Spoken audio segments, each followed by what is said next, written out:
नमस्कार, मैं दीपक शर्मा और मेरे YouTube मंच पर आपका स्वागत। दोस्तों, चुनावी राजनीति या यूं कहूं इलेक्शंस मोदी जी की सबसे बड़ी ताकत भी है और सबसे बड़ी कमजोरी भी है। और इसका सबसे ताज़ा उदाहरण ये साहब है, बृजभूषण शरण सिंह, कभी मोदी के सबसे अजीज, शाह के सबसे अजीज, बीजेपी के बाहुबली सांसद। अब चुनावी सीटों के चक्कर में इसी बृजभूषण शरण सिंह को, इसी बाहुबली को मोदी जी ने खुलकर बचाया, जेल जाने से बचाया। लेकिन आज उन्हीं चुनावी सीटों को लेकर मोदी जी ने इस बाहुबली की, अपने सांसद की आज कुर्बानी दे दी, यूं कहें दुकान बंद कर दी। अब दोस्तों, आज जो आप कहानी देख रहे हैं जिसके कई किरदार हैं, बृजभूषण हैं, बाहुबली, मोदी जी हैं, अमित शाह हैं, पहलवान हैं, महिला पहलवान हैं, जाट समाज है, लोकसभा का चुनाव भी है। दरअसल असली कहानी कुछ और है, असली कहानी कुछ और है और वो अंदर का सारा सच उसका मैं आज आपको बताऊंगा। लेकिन पहले कुछ अहम सवाल, द बिग क्वेश्चन। और सबसे बड़ा सवाल यह है कि क्या ब्रिजभूषण के कुश्ती संघ यानी रेसलिंग फेडरेशन ऑफ इंडिया को मोदी सरकार ने आज इसलिए सस्पेंड कर दिया, आज बृजभूषण की दुकान इसलिए बंद कर दी क्योंकि महिला पहलवानों की इज्जत को लेकर दिल्ली के चारों तरफ जाट समाज मोदी जी से नाराज हो। और सवाल नंबर 2, क्या दिल्ली के चारों तरफ, दिल्ली एनसीआर के चारों तरफ यानी पश्चिमी उत्तर प्रदेश कह लीजिए, हरियाणा कह लीजिए, कुछ हिस्सा पंजाब का कह लीजिए, राजस्थान कह लीजिए, ये चारों तरफ जो तकरीबन 30-40 सीटें हैं जहां पर जाटों का प्रभाव बहुत ज्यादा है, हार और जीत तय कर देते हैं, क्या इसके डर से कहीं जाट नाराज होकर बीजेपी का नुकसान ना कर दे, मोदी जी के सपनों पर पानी ना फेर दे, क्या इस डर से मोदी जी ने अपने ही आदमी को आज कुर्बान कर दिया? और सवाल नंबर 3 बड़ा ऑब्वियस है कि क्या चुनाव का डर इतना ज्यादा सताने लगा है मोदी और शाह को कि वो अपने ही आदमी को कुर्बान कर रहे हैं? ऐसा पहले उन्होंने नहीं किया, चाहे वो रमेश विधूड़ी हो, चाहे वो प्रताप सिन्हा हो, जिन्होंने पास उपलब्ध कराया था उन बच्चों को जो संसद में कूद गए थे, सदन में कूद गए थे, या फिर और भी बहुत से ऐसे सांसद हैं जिन पर मोदी जी चुप रहे, कोई एक्शन नहीं लिया। और आज अगर मोदी एक्शन लेने पर मजबूर हो रहे हैं, अपने ही बकरे की बलि चढ़ा रहे हैं, तो क्या वाकई एक एक सीट का नफा नुकसान देखने लगे हैं? एक एक सीट भारी पड़ रही है और इसीलिए बृजभूषण शरण सिंह पर ऐतिहासिक एक्शन हो गया। दबदबा तो भगवान ने दे रखा है, तो क्या करें। नए कुश्ती संघ की सभी गतिविधियों पर रोक लगा दी गई। परेशान हूँ, काफ़ी दुखी हूँ क्योंकि मेरे पास कॉल्स भी आई बच्चियों की रात को कि दोबारा से वहीं पे, तो मैं इस चीज़ को लेके काफ़ी परेशान हूँ। ताकतवर है, हम पहले से ही बोल रहे थे, वो कुछ भी करवा सकता, आगे भी कुछ भी करवा सकता, किसी भी खिलाड़ी के साथ कोई भी आरोप लग सकता। के जाट वोट आपकी मुट्ठी में है, जहां आप कहोगे वही जाट वोट देंगे, और नहीं तो जाट वोट नहीं देंगे, आप सरकार गिरा दोगे। अगर हिम्मत थी तो पहले टाल देते। अब दोस्तों, जो असली स्टोरी है उस पर तो मैं आऊँगा, असली कहानी पर आऊँगा कि अंदर का सच क्या है, क्यों मोदी और शाह मजबूर हुए। लेकिन एक बार ब्रीफ में, बहुत ही नटशेल में, 2 सेकंड में मैं इस पूरे अध्याय को जो सुर्खियों पे छाया हुआ है उसको मैं रिकैप करना चाहता हूँ 2 सेकंड में। और अगर ये कहानी आप देखेंगे महिला पहलवानों की, बृजभूषण की, भाजपा की, अमित शाह की, तो अप्रैल 2023 में, जी हाँ इसी साल अप्रैल में 7-8 महीने पहले, देश की होनहार बेटियां, गोल्ड मेडलिस्ट रेसलर्स, पहलवान जिन्होंने देश का तिरंगा, उसका मान बढ़ाया था विदेश में, जिसमें साक्षी मलिक हैं, इनकी और भी साथी साथ में हैं, बजरंग पूनिया, ये सारे पहलवान धरने पर बैठ गए और इनका आरोप था कि ये जो बृजभूषण शरण सिंह है, पूर्व माफिया सरगना, बाहुबली, तमाम मुकदमे जिस पर है, और जो भाजपा का सांसद है, अमित शाह का करीबी है, इसने महिला पहलवानों का यौन शोषण किया। यानी जो बच्चियां, बेटियां हमारे देश के लिए मेडल जीत रही थी, उस पर बुरी नीयत रखी इस आदमी ने, ये महिलाएं कह रही थी। और तब पूरे देश भर में हंगामा हुआ, देश विदेश में। मोदी जी ने कोई एक्शन नहीं लिया। मोदी जी ने हर कोशिश करी कि किसी तरह से जेल भेजने से इस सांसद को बचाया जाए। तो ना वो जेल भेजा गया, ना ही उसकी सांसदी गई, ना ही कोई एक्शन हुआ। मामला ठंडे बस्ते में डालने की कोशिश की गई अप्रैल 2023, आज से कुछ महीने पहले। अब दोस्तों मामला ठंडा हो गया था, लेकिन दिसंबर में इसी महीने रेसलिंग फेडरेशन ऑफ इंडिया का फिर से चुनाव हुआ, कुश्ती संघ का फिर से चुनाव हुआ और बृजभूषण साहब ने अपने डमी कैंडिडेट को या अपने साथी को कह लीजिए उसको जितवा दिया।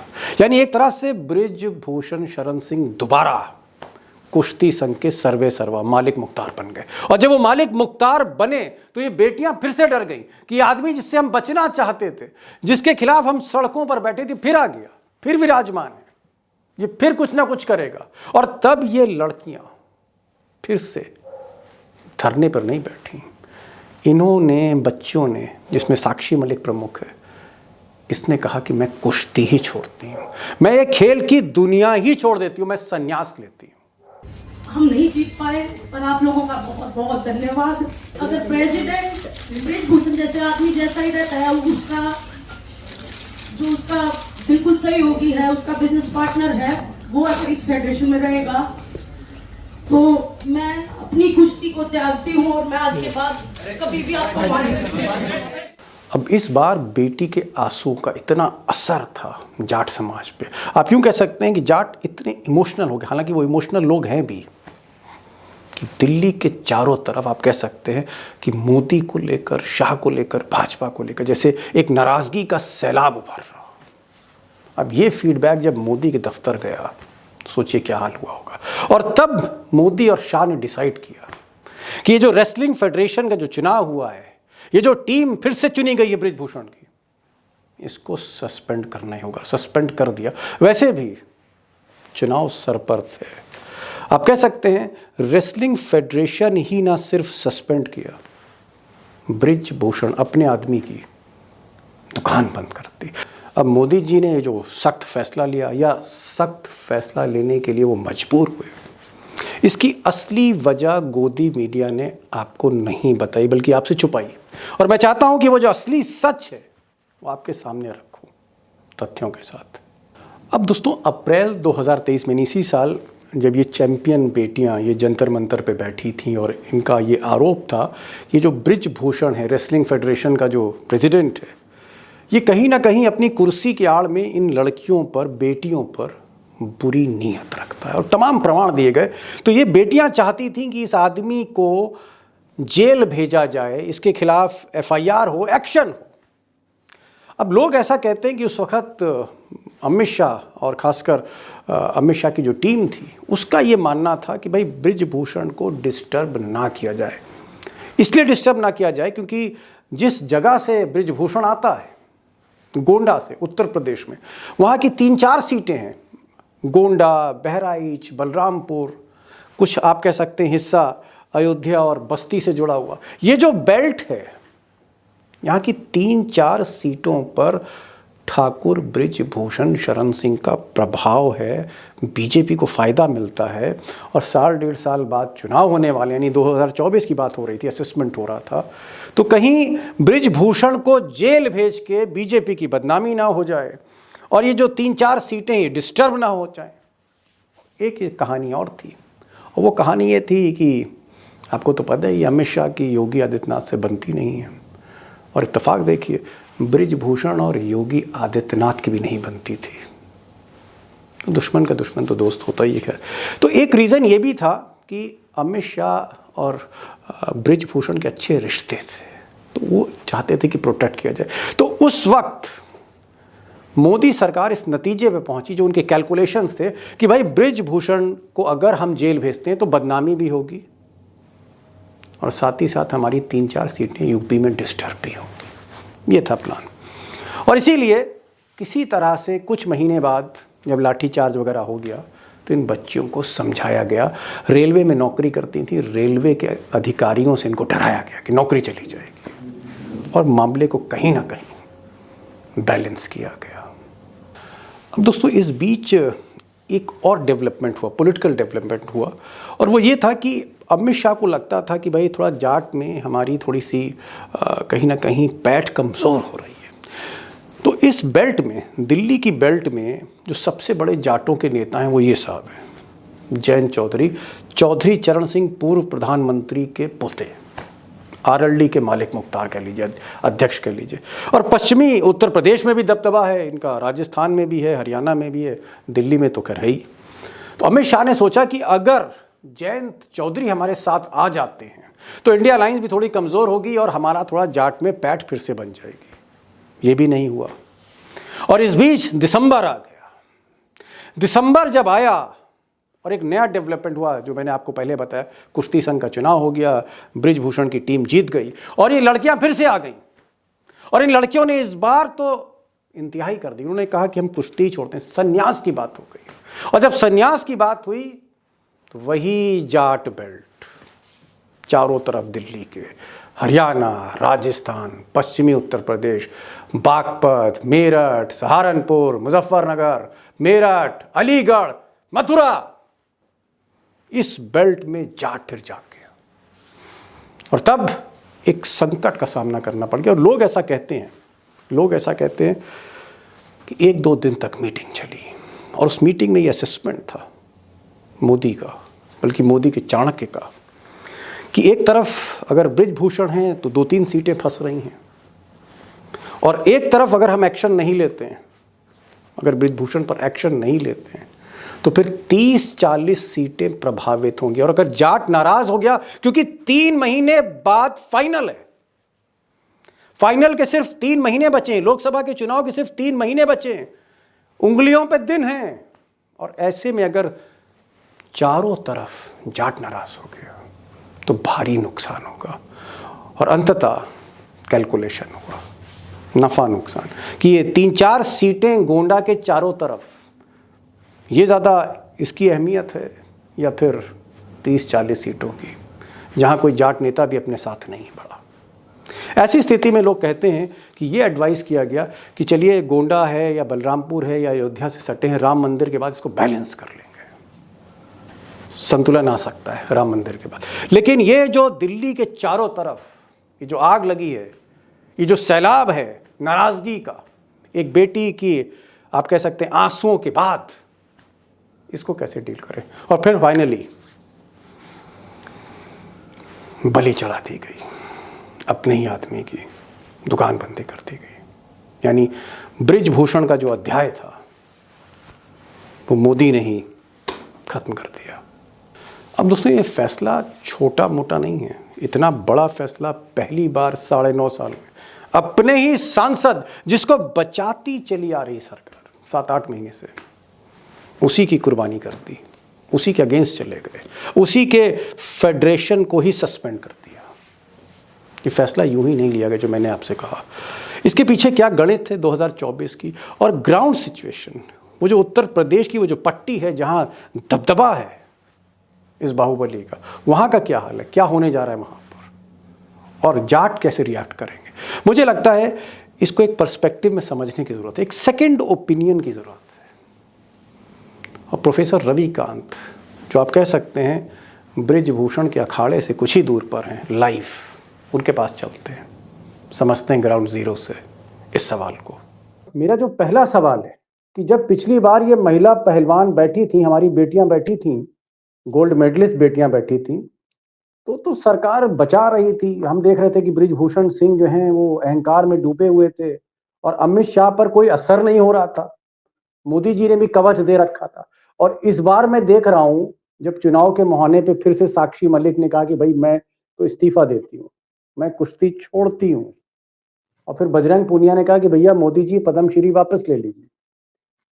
लेकिन ये जो प्रोटेस्ट इस बार हुआ, अगर मैं पिछली बार की तुलना करूं तो इस बार का प्रोटेस्ट थोड़ा हल्का था।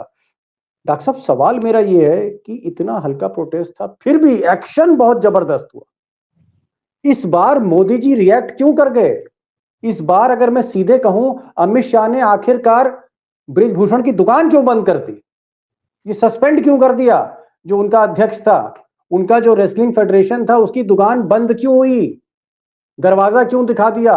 ब्रिजभूषण को? इसके पीछे क्या खेल है डॉक्टर साहब? दीपक जी, कुछ दिनों पहले 3 राज्यों के चुनाव के नतीजे पर जब अमित शाह से पूछा गया कि किसे आप कारण मानेंगे, किसे आप सफलता का श्रेय देंगे, तो उन्होंने कहा कि नरेंद्र मोदी, नरेंद्र मोदी, नरेंद्र मोदी।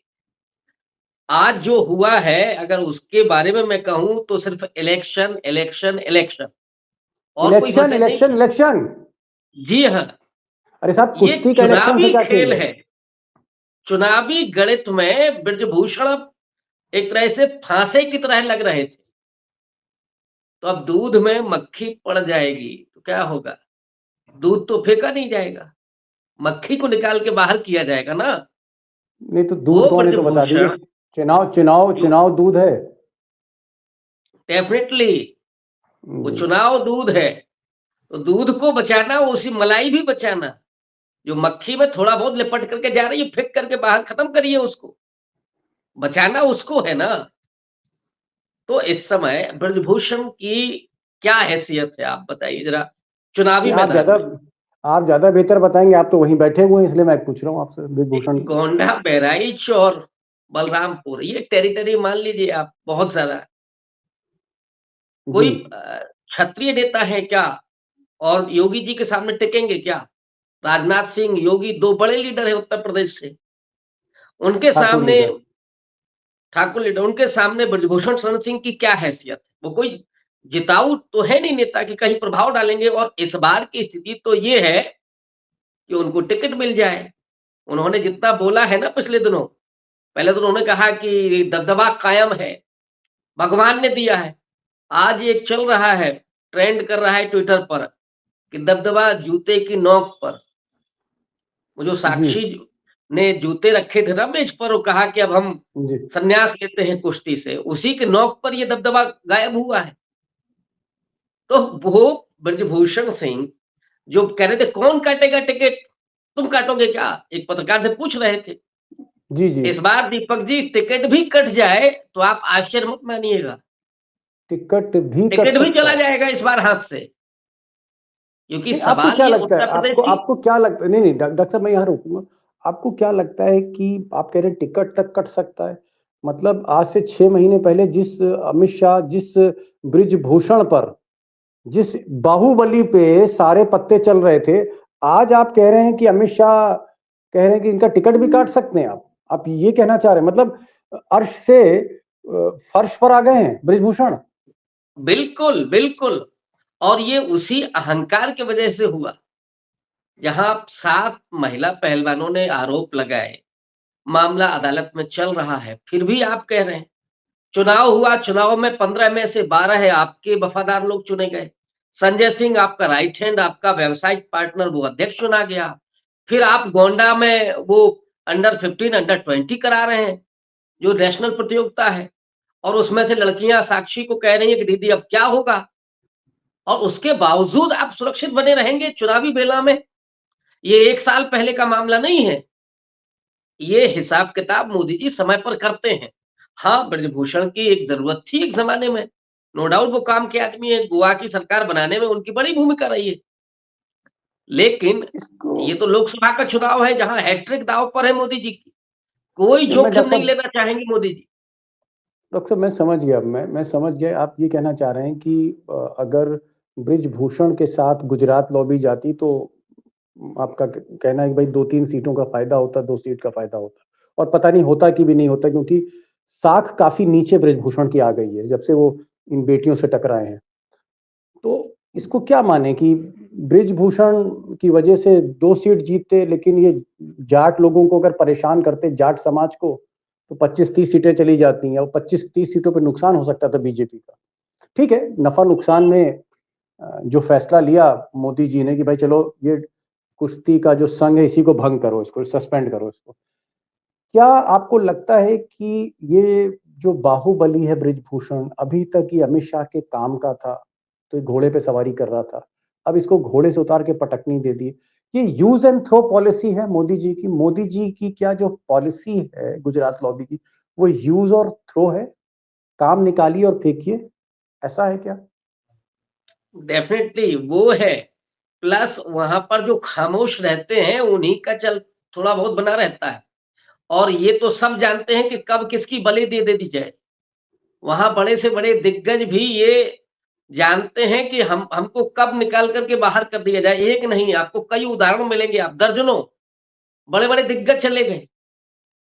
और यहां तो कई सीटें, 20-25 नहीं, अगर आप आंकड़ों पर गौर कीजिएगा तो 10 तो हरियाणा की सीटें, 13 पंजाब की सीटें, 22 उत्तर प्रदेश की सीटें, राजस्थान, ये तो कम से कम 1 दर्जन सीटें, इतनी फंसी हुई सीटें। और अगर जाटों से पंगा ले लिया जाता तो क्या होता? जाट लड़ाका कौम है और वो पलटवार करती ही समय पर, फिर मोदी जी क्या करती? अब आप पिछले इलेक्शन में देखिए, 22 के पहले किसानों के उन 3 मांगों को उन्होंने माना, 3 जी काले कानून वापस लिए, लेकिन जी चुनाव जीते कैसे? अगर वो सतपाल मलिक का बयान आपको याद हो, मैं उस कॉन्स्पिरेसी थ्योरी में नहीं जाऊंगा, लेकिन उस बयान ने बड़ा काम किया था। उन्होंने कहा कि मैं, जब हमने अमित शाह से कहा कि मोदी जी नहीं सुन रहे, तो उन्होंने कहा कि अरे वो बुढ़ापा आ गया है, पगला गए हैं। और अमित शाह ही पश्चिमी उत्तर प्रदेश के प्रभारी थे। तो जाटों को ये लगा कि मोदी जी खराब हैं, अमित शाह ठीक आदमी है। और अमित शाह ने वहां पेशबंदी कर दी सारे जाट नेताओं के साथ, चुनाव निकाल ले गए वो। तो जाट जितना भोला है और उतना ही वो पलटवार भी करता है, छोड़ता तो कतई नहीं। ये डर था मोदी जी को, और इसीलिए उन्होंने ब्रजभूषण को दांव पर लगा दिया। वो भले ही जी गोवा में बड़े काम कर रहे हों, भले ही और किसी और मामले में काम के हों, लेकिन ये हैट्रिक का मामला है ना, मोदी जी के लिए तो डू और डाई जैसा है ये इलेक्शन। इसको तो वो किसी भी कीमत पर नहीं छोड़ना चाहते। इसलिए एक ब्रजभूषण क्या, अभी दर्जनों ब्रजभूषण शहीद होंगे, दर्जनों। छूटने वाले नहीं। जी जी, मतलब आप डॉक्टर साहब ये कह रहे हैं कि जिस गाय को चारा खिलाते हैं, पालते हैं, दूध निकालते हैं, उसके बाद किनारे लगा देते हैं उसी गाय को, और ये दुधारू गाय थी जो माल भी मिल रहा था, वोट भी मिल रहा था, सीटें भी मिल रही थी, बाहुबल भी मिल रहा था ब्रिजभूषण का, लेकिन अब ये दुधारू गाय नहीं रही, इसलिए किनारे कर दिया। आप ये कहना चाह रहे हैं मेरे ख्याल? मैं एक और मुहावरा यहाँ पे रखूंगा, जिसको कहते हैं ना कि बकरे की माँ कब तक खैर मनाएगी। जी पिछले 1 साल से लगे हुए थे कि अब कौन टिकट काटेगा, हमारा दबदबा कायम है। वो भूल गए थे कि एक दिन तो हलाल होना ही है, ये बोल बोल के कि आप कब तक बचेंगे। तो आज दुकान बंद कर दी गई, वो हलाल कर दिया गया, बकरा हलाल कर दिया। गायब जी जी, सीन से ब्रजभूषण सिंह। और आप कह रहे हैं कि हो सकता है टिकट भी कट जाए? डेफिनेटली, और टिकट मिल जाएगा तो क्या जीत जाएंगे, इसकी कौन सी गारंटी है? जो इमेज बनी है उसमें जीत भी जाएंगे, ये कौन सी गारंटी है? डॉक्टर साहब, मैं एक बड़े सिनेरियो पे आता हूं, क्योंकि मुझे लगता है कि अगर इतना बड़ा स्टेप लिया है, अगर इतना बड़ा स्टेप अमित शाह ने लिया है कि उन्होंने ब्रिजभूषण पर एफआईआर होने से रोका, फिर उन्होंने तमाम और तरह से ढाल दी ब्रिजभूषण को, तरह तरह से कोशिशें करके बचाया, जेल जाने से बचाया, सरकार ने उनकी जो है उनसे इस्तीफा नहीं लिया, उनको निलंबित नहीं किया, ऐसा सांसद, वो सदन में बैठते रहे, हर जगह थे वो। अचानक जो है उनको ऐसा लगा कि नहीं, ये आदमी अब काम का नहीं है। मैं एक बड़ा सवाल ये कर रहा हूँ कि क्या आपको लगता है कि लोकसभा चुनाव में जिस तरह इंडिया अलायंस एक हो रही है, एक साथ सारी पार्टियां आ रही हैं, क्या ये प्रेशर है मोदी जी पे, और उनको लगा कि भाई कांटे की टक्कर है, तो कम से कम जाट वोट है जो 25-30 सीट आप बता रहे हैं, उससे ज्यादा सीटों पे, 30-40 सीटों पर इनका प्रभाव है, कहीं नुकसान ना हो जाए। मतलब उस हिंदी पट्टी में जहां मोदी जी ने झंडे गाड़ रखे हैं 2014 में, 19 में, तो क्या ये चुनाव का डर था और मोदी जी को लग रहा है कि इंडिया अलायंस एक टफ फाइट है और 2-2 सीट के लिए, 3-3 सीट के लिए भी वो सेक्रीफाइस करने को तैयार हैं? ब्रिजभूषण का सेक्रीफाइस कर दिया। बिल्कुल बिल्कुल दीपक जी, लोगों की भले ही जान चली जाए उसको तो वो बर्दाश्त कर लेते हैं, लेकिन बेटी की अगर इज्जत दांव पर लग जाए तो ये देश बर्दाश्त नहीं करता है। 750 किसानों की शहादत हो गई, उन्होंने शायद बर्दाश्त कर लिया था, लेकिन बेटियों के आंसू वो बर्दाश्त नहीं कर सकते हैं। और यही वजह थी कि जाट नहीं मानने वाले थे। और उत्तर प्रदेश में इंडिया अलायंस, हरियाणा में, पंजाब में, राजस्थान में, और जाट वो केवल एक संख्या बल नहीं है, बहुत प्रभावशाली जाति है, और वो एक नहीं 10 घरों पर भी प्रभाव डालती है। ऐसे में मोदी जी के सामने करो या मरो की स्थिति थी, या वो एक सांसद को बचा ले या फिर खुद डूब जाए उसके साथ। तो बहुत एक तरह से आप कहें लाइबिलिटी साबित हो रहे थे ब्रजभूषण, इस जोखिम को नहीं उठा सकते थे वो, और इसीलिए उन्होंने ब्रजभूषण से मुक्ति पानी जरूरी समझी और निकाल फेंका। डॉक्टर साहब, लास्ट क्वेश्चन, आपको क्या लगता है कि मामला पहलवानों का था या मामला चुनाव का था, सीटों का था, वोट का था? चुनावी डिसीजन है या पहलवानों और बेटियों के को लेकर डिसीजन है मोदी जी का? देखिए, मोदी जी को कभी फर्क नहीं पड़ता। 750 किसान मर गए, कोई चिंता नहीं हुई। नोटबंदी की लाइन में सैकड़ों लोग मर गए, कभी उनके माथे पर शिकन नहीं आई। गलवान घाटी में सैनिक शहीद हो गए, कोई उन्हें फिक्र नहीं हुई। और कोरोना काल में लोग मर जा रहे थे ऑक्सीजन की कमी से, दवाई की कमी से, सड़क पर भूख से, प्यास से, उनको कभी चिंता नहीं। मोदी जी को केवल डर लगता है तो इलेक्शन से। ये पूरे तरीके से चुनावी फैसला है, चुनावी, और इसीलिए उन्होंने ब्रजभूषण की छुट्टी की है। छुट्टी। ब्रजभूषण जी, के जी। अपने सिपाही सालार की दुकान बंद की है। अदरवाइज उनको बेटियों से, उनको पहलवानों से, उनको जाटों से न कोई मोहब्बत है और न ही उनके प्रति कोई संवेदनशीलता है। अगर ये होती तो जनवरी में जंतर मंतर पर वो बेटियां रोती नहीं रहती और उन पर पुलिस लाठीचार्ज नहीं करती, अगर ये भाव होता है। मैंने आपने पते की बात कही डॉक्टर साहब कि ये जो फैसला था, इसका पहलवानों से मतलब नहीं था, इसका जाट वोट से मतलब था। ये सीधे सीधे एक इलेक्शन रिलेटेड डिसीजन था, चुनाव दिमाग में था मोदी जी के। तो मोदी जी के लिए चुनाव सर्वोपरि है, क्योंकि वो जानते हैं कि जब तक वो चुनाव में उनकी जीत है तब तक वो प्रधानमंत्री की कुर्सी बरकरार रहेगी। बहरहाल, आपने अच्छी बात कही कि ब्रिजभूषण जो अहंकार में डूबे थे, कहीं ना कहीं उसी पार्टी ने उनको दरवाजा दिखा दिया जो पार्टी उनको अब तक बचाती चली गई। डॉक्टर साहब, आप आए और जिस तरह से आप निर्भीक होके और निडर होके और बगल में ब्रिजभूषण बाहुबली का ठिकाना और वहीं से आप बोल रहे हैं, मैं तो कहूंगा सर, सलूट है आपको, आपकी हिम्मत को, आप बिल्कुल नहीं डरते हैं। So nice of you coming to this programme. Thank you so much sir.